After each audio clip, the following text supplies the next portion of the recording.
जो उस जीसट स्कूल का जो कोई टीचर है, उसकी उसने उन लोगों ने कुछ पैसे चुरा लिए हैं और वो वहाँ से दौड़ गए। और उनकी वजह से वहाँ के टीचर जो हैं वो बहुत परेशान हैं।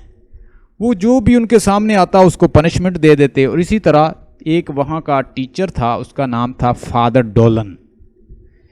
ये फादर डोलन जो है ये स्टीफन डेडालस के पास आता है और ये उसको देख रहा है कि शायद ये इसकी तवज्जो नहीं है अपनी स्टडी के ऊपर। ये क्या करता है, फादर डोलन जो है ये विदाउट रीज़न पनिशमेंट देना शुरू कर देता है स्टीफन डेडालस को। ये उसको इतना पीटता है कि ये बहुत परेशान हो जाता है। इसके दोस्त जो हैं इसको मशवरा देते हैं, स्टीफन डेडालस को इसके फ्रेंड जो हैं वो मशवरा देते हैं कि तुम ऐसा करो, तुम बात करो जो हमारा इससे बड़ा जो पार्सन है उससे बात करो, यानी इसकी शिकायत करो। किससे? रेक्टर से। जो हमारा प्रिंसिपल है, रेक्टर जो है, उससे इसकी शिकायत करो।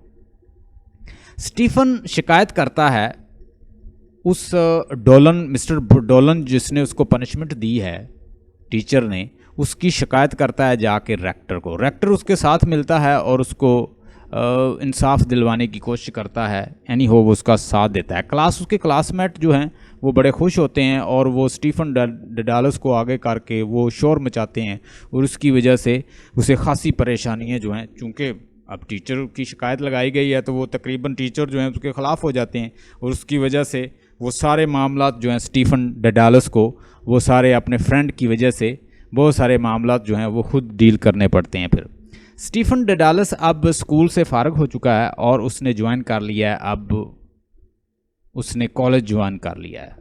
स्टीफन डेडालस पहुंच गया है एक स्कूल में। वो यंग हो चुका है, काफ़ी जवान है और अब वो एक कॉलेज में पहुंच गया। उस कॉलेज का नाम है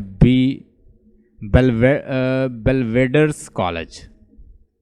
ये नाम नोट कर लें, बेलवेडर कॉलेज जो है इसमें इसने एडमिशन ले लिया है। अब यहाँ पे स्टीफन जो है वो इंटरेस्टेड है, बेलवेडर कॉलेज में इंटरेस्टेड है लिटरेचर में, उसको बहुत शौक़ है लिटरेचर का। और यहाँ पे एक दिन वो अपनी आंट के घर इसकी मुलाकात होती है ईमा नामी एक लड़की से।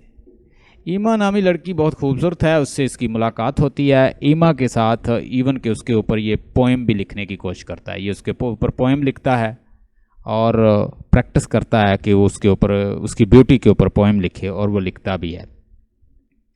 और यहाँ इसी कॉलेज में बेलवेडर जो कॉलेज है, बेलवेडर कॉलेज में इसको एक इनाम मिला है। बेलवेडर कॉलेज के अंदर इसको एक इनाम मिला है और इसकी वजह से, प्राइज़ की वजह से ये अच्छे खासे इसके हालात हो गए हैं। ये जो पैसे हैं अपने घर वालों पे खर्च करता है, गर्लफ्रेंड पे खर्च करता है, इवन के प्रोस्टिट्यूट्स जो हैं उनको ज्वाइन कर लेता है। प्रोस्टिट्यूट, अब स्टीफन डेडालस ने प्रोस्टिट्यूशन को ज्वाइन कर लिया है और रेड एरिया जो है उसको अक्सर विज़िट करता है। बहुत सारी जो प्रोस्टिट्यूट्स हैं उनके साथ इसने लेजिटिमेट रिलेशन बना रखे हैं और सेक्सुअल एक्सपीरियंस करता है फर्स्ट टाइम, और इसकी वजह से अब इसकी ज़िंदगी जो है टोटली गुनाहों में बदल चुकी है। स्टीफन डेडालस एक दिन अपने कॉलेज के अंदर एक स्पीच सुनता है प्रीस्ट की, और वो बात कर रहा होता है। स्पीच किस चीज़ की बात कर रहा है? वो सिन की बात कर रहा है, वो कन्फेशन की बात कर रहा है, ठीक है, और वो रिपेंटेंस की बात कर रहा है। तो ये सारे मामलात को जब ये सुनता है तो ये तौबा करता है, रिपेंटेंस करता है, कन्फेशन करता है, और फिर ये सोचता है कि वो आज के बाद कभी गलत काम नहीं करेगा। उसका जो डायरेक्टर होता है, मतलब उस कॉलेज का जो डायरेक्टर होता है, वो इसके अब करैक्टर से बहुत मुतासर हो चुका है, और वो चूँकि वो बड़ा इम्प्रेस है तो उसने बेलवेडर कॉलेज का जो प्रिंसिपल है, जो डायरेक्टर है, वो इससे मुतासर हुआ और उसने उसको ऑफ़र किया कि तुम प्रीस्ट बन जाओ। अब स्टीफन डेडालस जो है वो सोचने लग जाता है कि क्या वो प्रीस्ट बने, क्या वो ठीक है प्रीस्ट के लिए, जो उसने काम किए हैं अपनी ज़िंदगी के लिए अंदर, क्या वो सूटेबल हैं उसके लिए कि वो एक अच्छा प्रीस्ट बन जाए? क्या वो प्रीस्ट की जॉब के उसके लिए अहल है? तो ये सारे मामलात के ऊपर वो कॉन्फेशन वो सोच रहा होता है। तो अल्टीमेटली स्टीफन डेडलस ये फैसला करता है कि वो क्या बनेगा, वो छोड़ देगा इस आयरलैंड को और वो बनेगा, क्या बनेगा, वो आर्टिस्ट बनेगा। क्या बनेगा? आर्टिस्ट बनेगा। वो एक रिवर को विज़िट करता है, रिवर के अंदर वो एक ब्यूटीफुल औरत को देखता है और उसको एक बड़ी अच्छी एक स्पिरिचुअल रिलीफ मिलता है। उसको वो उसकी आंखों में देखती है फीमेल, और ये उसकी आंखों में देख रहा है और एक इसको स्पिरिचुअल रिलीफ मिलता है और वो सोचता है कि अब वो छोड़ देगा सब कुछ और वो क्या बनेगा, वो एक आर्टिस्ट बनेगा। और ये सोचकर, और फिर साथ वो ये भी सोच रहा है कि वो इंग्लैंड को हमेशा के लिए छोड़कर चला जाएगा और यूरोप का टूर करेगा और वहाँ पे किसी अच्छी सी कंट्री में सेटल होगा और वहाँ पे वो आर्टिस्ट बनेगा। ही decided he would ultimately leave Ireland and become an artist. वो एक आर्टिस्ट बनेगा। तो इसमें अगर आप देखें तो ये अब नावल ख़त्म हो चुका है। अब यहाँ पे नावल ख़त्म हो गया है। अब इस नावल में आप देख रहे होंगे कि कोई ऐसे लगता है कि कोई इसका एंड नहीं है, कोई स्टार्ट नहीं है, नॉन लीनियर प्लॉट है। जैसे जैसे वो सोचता जाता है अपनी थॉट वैसे बताता जाता है। तो यहाँ पे ये नावल जो है ख़त्म हो जाता है। इसे कहते हैं about the portrait of an artist as a young man by James Joyce.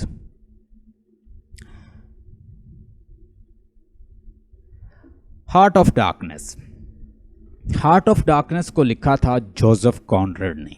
Joseph Conrad के बारे में कहा जाता है कि जोसेफ कॉनरेड ने बहुत सारे कंट्री को विज़िट किया है। जोसेफ कॉनरेड ने बरतानिया की नेवी के अंदर भी जॉब की है और बहुत सारे मतलब शिप को इसने ज्वाइन किया और कॉन्गो रिवर को इसने खुद कहते हैं कि उसका खुद विज़िट किया। कॉन्गो रिवर को विज़िट के दौरान इसने लिखी कॉन्गो डायरी। कॉन्गो डायरी को इसने हार्ट ऑफ डार्कनेस का नाम दे दिया। ये point to be noted. Heart of darkness जो इसने कॉन्गो डायरी लिखी थी उसी को इसने नाम दे दिया हार्ट ऑफ डार्कनेस का। मैंने बताया ये जोसेफ कॉनरेड है। जोसेफ कॉनरेड ने बहुत सारे अपनी ज़िंदगी में विज़िट किए हैं और बरतानिया में इसने जॉब भी की है। और ये बेसिकली यूक्रेन एक कंट्री है जो कि रशियन एम्पायर रही है, उसी का ये हिस्सा था और वहाँ ये पैदा हुआ था। डाइड अगस्त 13, 1924 और इसकी डेथ हुई है 1924 में इंकेंट इंग्लैंड में। इंग्लिश नावलिस्ट है, इसने इंग्लिश बाद में सीखी थी। इंग्लिश नावलिस्ट है, शॉर्ट स्टोरी राइटर है, पॉलिश डिसेंट है। Who work include the novel Lord Jim 1900। तो ये इसका वर्क भी है। Who was Joseph Conrad? Regarded as one of the best novelists, Joseph Conrad wrote short story novels like Lord Jim's Heart of Darkness, The Secret Agent, which combined his experience in the remote places with interest in the moral conflict and the dark side of the human nature. अब असल में दिखाना ये चाह रहा है कि ये जो लोग स्पेशली ये इंग्लिश मैन हैं ये बड़े जालिम हैं। ये हार्ट ऑफ डार्कनेस जो है बड़ा सिंबॉलिक मीनिंग है। हार्ट ऑफ डार्कनेस का मतलब एक तो ये हम ले सकते हैं, ये एक रीजन है कॉन्गो का जहाँ इसने ट्रैवल किया था। वो बड़ा एक डीप और सेंटर में था। ठीक है, उसके 3 स्टेशन थे। एक आउटर था, ठीक है, एक सेंट्रल स्टेशन था और एक उसका क्या था, इनर स्टेशन था जहाँ ये जाता है। एक तो ये इस को ज़ाहिर करता है कि हार्ट ऑफ डार्कनेस की ये डार्कनेस की ये लैंड है और यहाँ पे लोगों के दिल जो हैं वो मुर्दा है। दूसरा हम कह सकते हैं कि ये एक सिंबॉलिक है और ये रिप्रेजेंट करता है उन वाइट मैन को जो ऊपर से तो बड़े खूबसूरत लगते हैं, वाइट मैन हैं, लेकिन उनके हार्ट जो हैं वो डीप डार्क हैं। उसके अंदर रोशनी नहीं है, उसके अंदर गुडनेस नहीं है, वो उसको रिप्रेजेंट करता है। और इसने बहुत ज़्यादा ट्रैवल किया है, मैंने आपको बताया। तो ट्रैवल के दौरान जो जो इसने ऑब्ज़र्व किया है उसको इसने ह्यूमन साइड की जो डार्क साइड है वो दिखाई है आपने इस ऑफ ह्यूमन बीइंग अपने नावल के अंदर वो दिखाई है। Early life background: Joseph Conrad was Conrad's Joseph Theodorus Conrad's, ये उसका नाम है, जो उसकी लैंग्वेज है, जो उसकी नेटिव लैंग्वेज है उसमें। December 3, 1857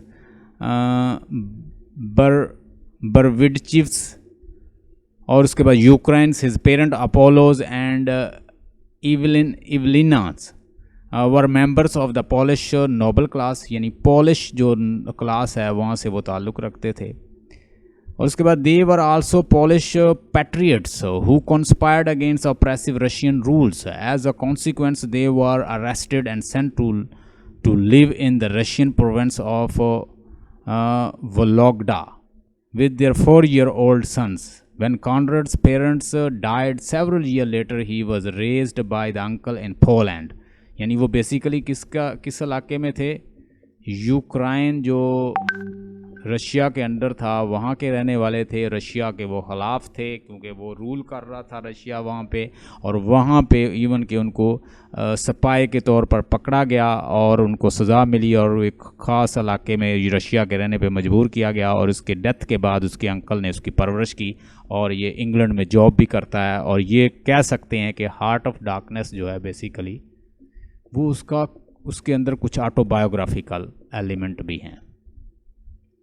हार्ट ऑफ डार्कनेस उसकी एक जर्नी है जो उसने वाइट मैन को उसने क्या किया है, वाइट मैन को एक्सपोज किया है अपने इस नावल के अंदर कि वो किस तरह से उनको रिफाइन करने के बहाने उनको लूट रहे हैं। इसका एक प्रोटैगनिस्ट है जिसे हम कह सकते हैं कि ये खुद उसकी अपनी आवाज़ है, उसका माउथ पीस है, नाम है मार्लो। मार्लो इस थैम्स रिवर है जो कि लंदन के पास है। थैम्स रिवर बड़ा मशहूर है लंदन के अंदर।